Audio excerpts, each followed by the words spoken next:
एक मुसलमान की लड़की थी, एक गैर मुस्लिम की लड़की थी, लेकिन दोनों आपस में सहेली थी। एक दिन गैर मुस्लिम की लड़की ने कहा, ऐ मेरी बहन, तुम मुसलमान हो? कहा हाँ अल्हम्दुलिल्लाह मैं मुसलमान हूँ। तुम कौन हो? कहा अल्हम्दुलिल्लाह मैं सुन्नी सहीहुल अकीदा इमाम अहमद रजा खान फाजले बरेलवी के नक्शे कदम पर चलने वाली लड़की हूँ और मैं यहाँ तालीम हासिल कर रही हूँ। कहा क्या बनना है? कहा मुझे ख्वाहिश है कि मैं डॉक्टर बन के अपनी बहनों की खिदमत करूंगी, मैं डॉक्टर बन के अपनी प्यारी बहनों की खिदमत करूंगी। ऐ लोगों, ये कोई आलिम मना नहीं करता है कि अपने बच्चों को डॉक्टर न बनाए, इंजीनियर न बनाए, IAS न बनाए, लेकिन उनसे पहले इतने आप अपने बच्चों को तालीम दे दें कि आपके बच्चे हलाल और हराम को इतनी तालीम अपने बच्चियों और बच्चों को दे दें कि पाकी और नापाकी के मसाइल को समझ सकें, गुस्ल और वज़ू का तरीका जान सकें। इतना तो मसाइल आपको याद होना चाहिए। मैं उस पर कुछ छिड़ता, लेकिन अब मैं आगे नहीं बढ़ सकता क्योंकि हुजूर वाला तशरीफ ला चुके हैं। अब सुने, उस गैर मुस्लिम लड़की ने कहा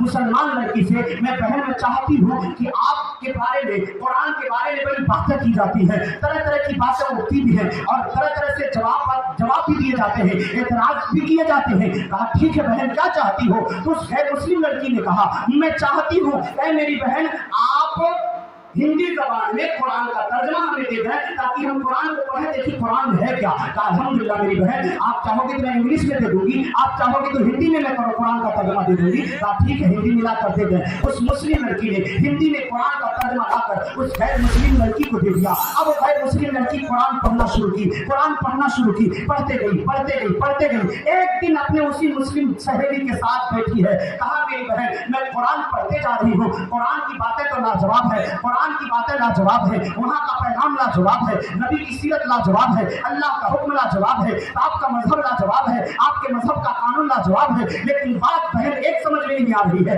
इतनी बेहतरीन किताब है, लारत किताब है, ये लाजवाब किताब है, इसके अहकाम लाजवाब है, इसके कानून लाजवाब है, बड़ी प्यारी प्यारी बातें आपके कुरान में लिखी हुई है, लेकिन एक बात मेरे समझ में नहीं आ रही है। कहा वो बात क्या है मेरी बहन बताओ तो सही। कहा मैंने आधा के करीब मैंने कुरान पढ़ लिया है, लेकिन अभी तक मेरा दिमाग घूम रहा है, अभी तक मैं इसी आलम में हूँ। कहा क्या बात है बहन बताओ तो सही, मेरी सहेली बताओ तो सही। मुस्लिम लड़की ने सवाल किया तो गैर मुस्लिम लड़की ने कहा बहन सारी बातें अपनी जगह दुरुस्त है, आपके इस्लाम के सारे कवानीन मुझे बहुत पसंद है, लेकिन एक बात मेरे दिमाग के अंदर मेरे हालत की नीचे उतर रही है। कहा वो बात क्या है? कहा वो बात ये है इस्लाम ने जो पर्दे का कानून दिया है ये औरतों के लिए पर्दे का कानून है, मर्दों के लिए तो नहीं। लड़की बहुत अकलमंद थी। कहा नहीं, पर्दा सिर्फ औरतों के लिए नहीं है, पर्दा मर्दों के लिए भी है, पर्दा मर्दों के लिए। तो लड़के का जब मर्द नकाब पहनेंगे, कहा नहीं नकाब का हुक्म नहीं है, नकाब का हुक्म नहीं है। अल्लाह ताला कुरान पाक में फरमाता है वकुल्लिल मुमिनीना युग़्ज़ू मिन अब्सारिहिम, लोगों से कहिए ऐ मेरे महबूब मोमिनों से कहिए अपनी निगाहों को झुका के बेशक अपनी निगाहों को झुका कर रखें। वकुल्लिल मुमिनीना युग़्ज़ूना मिन अब्सारिहिन, और मोमिन औरतों से कहें अपनी निगाहें झुका के। ये भी पर्दा। कहा बहन ये जो औरतें ढक लेती है, नकाब पहन लेती है, क्या वो कैद नहीं है? औरतों को आजादी नहीं मिलती है? कहा बहन किसको आजादी कहती हो? कहा मैं यही बात नहीं समझ में आ रही है। तो मुस्लिम लड़की बहुत होशियार थी। इसी तरह ऐ नौजवानों आप बने, मेरी बहनों आप बनो, बेटियों आप बनो, इस्लाम की शहजादियां आप बनो, होने वाले एतराज का जवाब देने की कोशिश करो, पढ़ो लिखो मुताला करो किताबों का। अल्लाह अकबर। उस लड़की ने बड़ा प्यारा जवाब दिया, और जवाब ही नहीं बल्कि एक कहते ना, कहते थेरी है ये प्रैक्टिकल है, तो थेरी भी बताए और प्रैक्टिकल करके भी दिखाए। आप समझना चाहती हो? कहाँ समझना चाहती हूँ? कॉलेज के बाहर चलो, कॉलेज के बाहर चलो। कॉलेज से बाहर जाने में क्या होगा? कहा चलो तो मैं तुम्हें बताती हूँ कि इस्लाम ने औरतों को पर्दे का कानून क्यों दिया है, पर्दा आखिर किस लिए है। चलो बाहर चलो मैं बताती हूँ। अब अपनी सहेली को लेती है, कॉलेज के बाहर गई। कॉलेज के बाहर एक बेहतरीन किराने की दुकान है, उस पर गई। कहा भाई साहब थोड़ा 10 रुपए का 2 चॉकलेट दे दीजिए, 2 चॉकलेट दे दीजिए। कहा उस गैर मुस्लिम लड़की ने बहन काफी मत खिलाओ मुझे जवाब दो। कहा इसी चॉकलेट से मैं तुम्हें जवाब देना चाहती हूँ, पहले चॉकलेट का इस्तेमाल कर लिया जाए। फौरन 10 रुपए की 2 चॉकलेट लेती है, और लेने के बाद एक को फाड़ देती है और एक को फाड़ती नहीं है, दोनों जमीन पे गिराती है। एक चॉकलेट को फाड़ दी और एक को सही सालिम रखा जमीन पे गिरा दिया।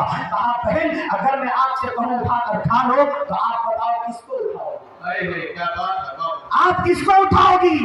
उस गैर मुस्लिम लड़की ने कहा मैं उसे उठाऊंगी जो फटा नहीं, चॉकलेट फटा नहीं है। क्यों? ये भी चॉकलेट वो भी चॉकलेट। कहा बहन जिसको आपने फाड़ करके नंगा कर दिया वो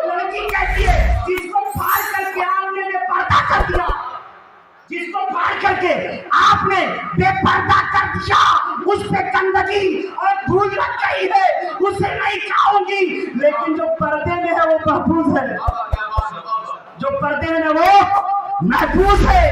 جیسے غیر مسلم اتنا کہا، آیا جو میری بات ہے، یہ جو جواب دوں گی وہ جواب تو آپ خود دے رہی ہو، وہ جواب تو آپ خود دے رہی ہو۔ غیر مسلم لڑکی ٹھہر گئی، کہا کیا؟ کہا آپ نے کہا ہے جو پھٹ گیا ہے اس میں دھول لگ چکی ہے، وہ گندا ہو چکا ہے، اور جو نہیں پھٹا ہے وہ محفوظ ہے۔ کہا پھر؟ کہا سنو، عورت کو جو پردے کا حکم دیا گیا ہے عورتوں کو قید کرنے کے لیے نہیں، انہیں جیسی گندگیوں سے بچانے کے لیے، گندگیوں سے بچانے کے لیے، کیونکہ آج گندگی کی حد نہیں ہے، اس لیے عورتوں کو پردے میں رکھا گیا، کیونکہ عورت سونے چاندے سے کہیں بڑھ کر عظیم ہوا کرتی ہے، اس کے شان، اس کی مراتب، اس کی رتبے بلند ہوتے ہیں، تو پردہ دے کر عورت کے چہرے ہی نہیں بلکہ عورت کی عزت کو محفوظ کر لیا۔ سننا ہوگا مسلم لڑکی فوراً اپنے بہن سے گلے ملی، کہا بہن میں مان گئی، اسلام کا کوئی بھی قانون حکمت سے خالی نہیں ہے۔ تو الحمدللہ جو کچھ بیان ہوا اللہ تعالیٰ ہمیں اور آپ کو سمجھ کر عمل کی توفیق عطا فرمائے۔ یہ سمجھ لیں کل قیامت میں بچیاں گواہی دیں گی، اللہ جیسے فرما رہا ہے وَإِذَا الْمَوْءُودَةُ سُئِلَتْ بِأَيِّ ذَنبٍ قُتِلَتْ، جب بچیوں سے پوچھا جائے گا، ان بچیوں سے جنہیں زندہ کر دیا گیا ہے تمہیں کس جرم کی بدلے میں قتل کیا گیا، مارا گیا، پھر بچیاں رب کی بارگاہ میں جواب دے گی اے لوگوں ایک نہ ایک سب کو مرنا ہے، اس لیے ہم اپنے آپ کو سنبھالیں، گناہوں سے بچیں، نیکیاں زیادہ سے زیادہ کرنے کی کوشش کریں۔ اللہ تعالیٰ ہمیں اور آپ سب کو سمجھ کر عمل کی توفیق عطا فرمائے۔ وما علینا الا البلاغ۔ السلام علیکم ورحمۃ اللہ وبرکاتہ۔